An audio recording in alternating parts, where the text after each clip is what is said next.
I arrived home for Christmas, expecting warmth and cheer, but the house was eerily silent. The only person there was Grandma, quietly eating leftover food at the kitchen table. On the table lay a note, hastily written and slightly torn, which read, "Spent your $8,500 loan on a family cruise. Take care of her." Grandma looked up at me with tired eyes and said softly, "We'll fix this." For a moment, I just nodded, stunned.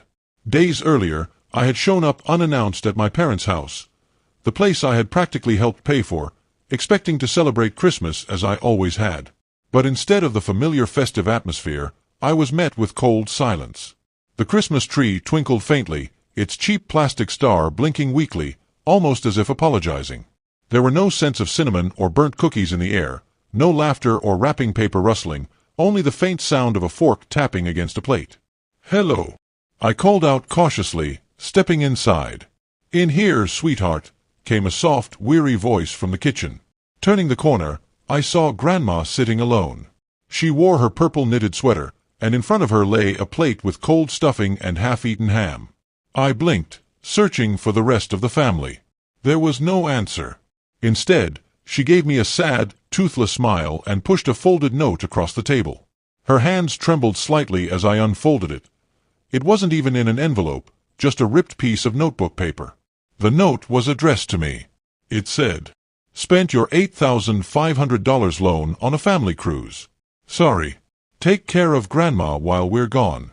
Love, Mom." I stared in disbelief. The words barely registered at first. Loan and cruise. That money wasn't a gift. It was the loan I had painstakingly saved for over a year, meant to pay for my dental surgery. Grandma watched me carefully, like a soldier scanning a minefield, silent and tense. I guess they thought you wouldn't mind," she whispered, folding a napkin. "They left yesterday." I sank into the cold chair, numb. No warning. No call. Just taken. The money and their departure. Leaving me behind. "You know," Grandma said with a dry laugh, "they only call when they want something."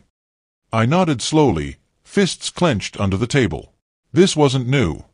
It was just louder now. She sipped her orange juice, looked me straight in the eyes, and said with quiet determination, "We'll fix this." I said nothing, but inside, something cracked. A bitterness, cold and sharp, began to grow.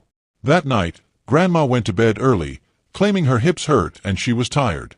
She kissed my cheek, patted my arm, and whispered, "You've always been the only one who stayed kind." Then she shuffled away with her familiar limp, the one from the fall down the stairs 2 winters ago that no one had ever taken her to rehab for. I sat alone for hours, no TV, no lights, just the weight of that note. My money. The $8,500 I had earned working nights, weekends, holidays, driving Uber, freelancing, skipping meals, and losing sleep. Gone. I opened the family group chat on my phone. Silence. Not even a single "Merry Christmas." The last message from Mom was from November. "Don't forget to transfer the loan to Dad's account. We need to book before prices jump." They never called it a gift, because deep down, they knew it wasn't. I remembered Mom's voice when she first pitched the idea. "It's just a short-term loan. We'll pay you back by February, latest. You can always reschedule your dental thing." I nodded, as I always did, when they needed money for Jacob's school fees, when Dad's gambling debts piled up, when Kelly needed rent after quitting her job because her boss was mean. I always nodded. Because if I didn't, I was selfish, unhelpful, ungrateful. Because family comes first. After everything. Even after they kicked me out at 17 for refusing to lie for Jacob when he stole Grandma's painkillers. After they didn't show up at my college graduation, too busy helping Emily move in with her boyfriend. After they forgot my birthday 3 years in a row. But when it came to money, suddenly I was family again. The next morning, I did some digging. They weren't just on any cruise. They were sailing on the majestic Aurora. A luxurious 10-day Caribbean voyage with a private deck, butler service, an infinity pool, and gourmet meals. The trip cost around $3,000 per person, and there were 4 of them.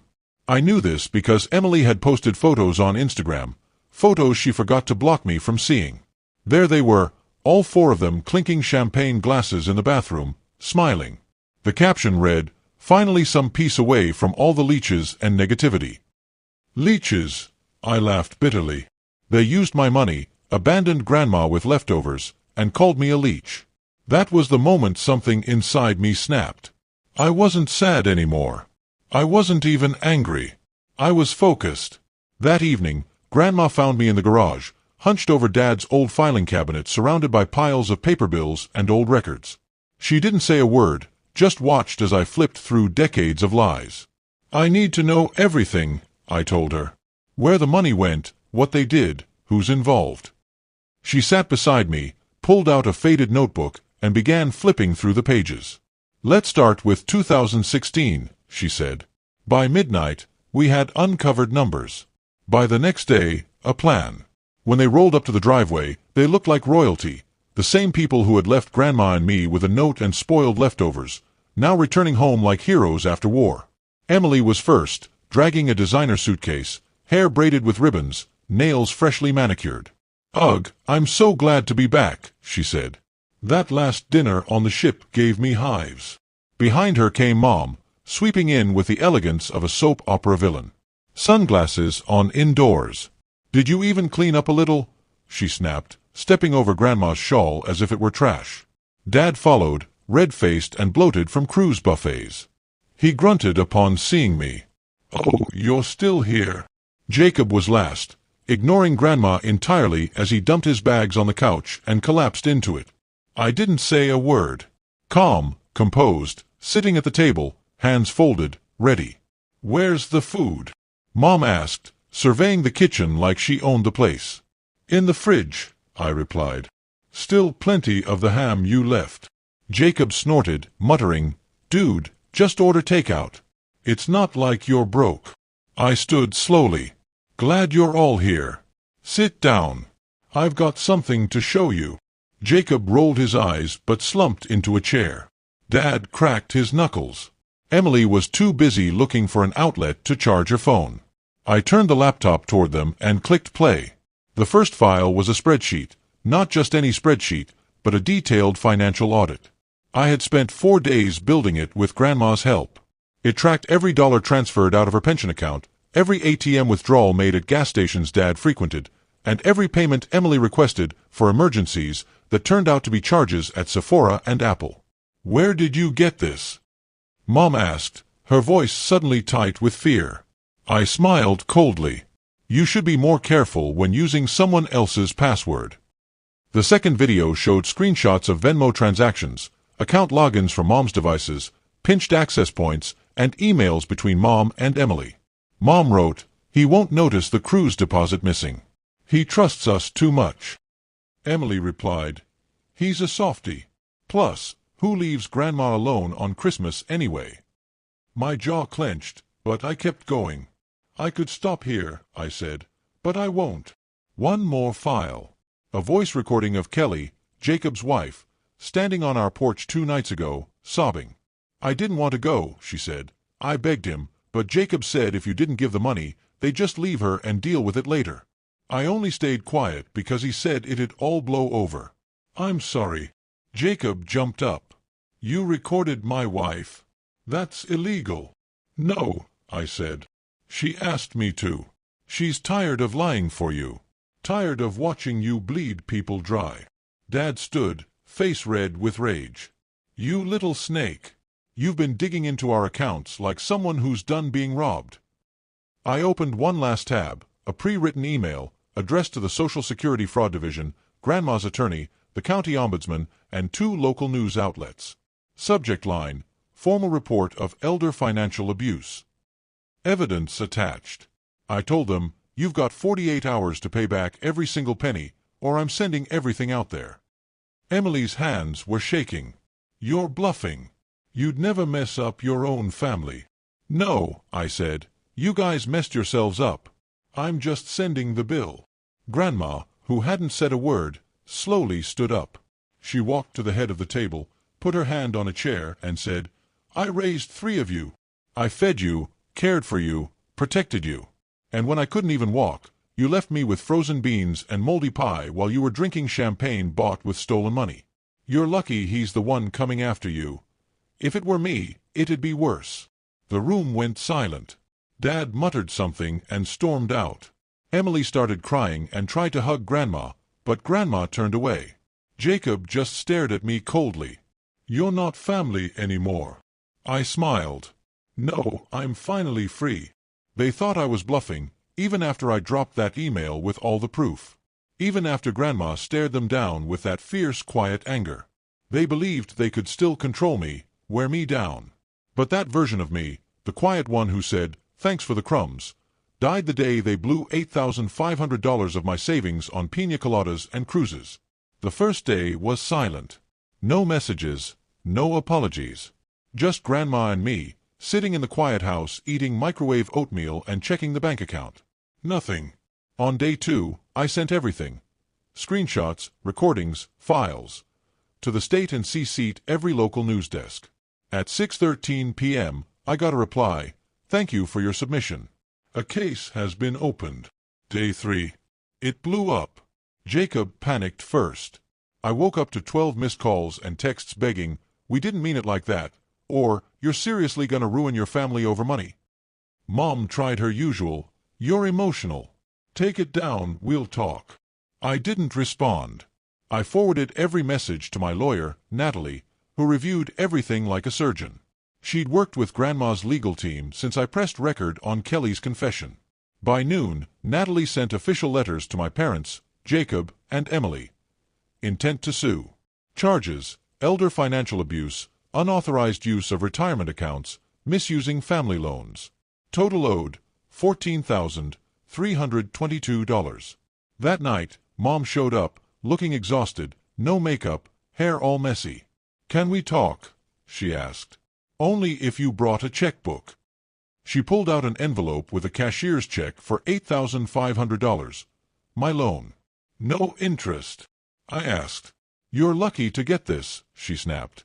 "We're being destroyed because of you. You're turning your back on your own mother." "No," I said, stepping outside and slamming the door. "I'm turning my back on a thief." Later that week, Emily called from work, crying. The story had gone viral. Family steals disabled Grandma's pension, abandons her at Christmas. Grandson fights back. It got $4,200 shares overnight. Emily's company didn't like the attention. Her name was everywhere, and her nasty messages became a meme. "I'm getting fired," she screamed.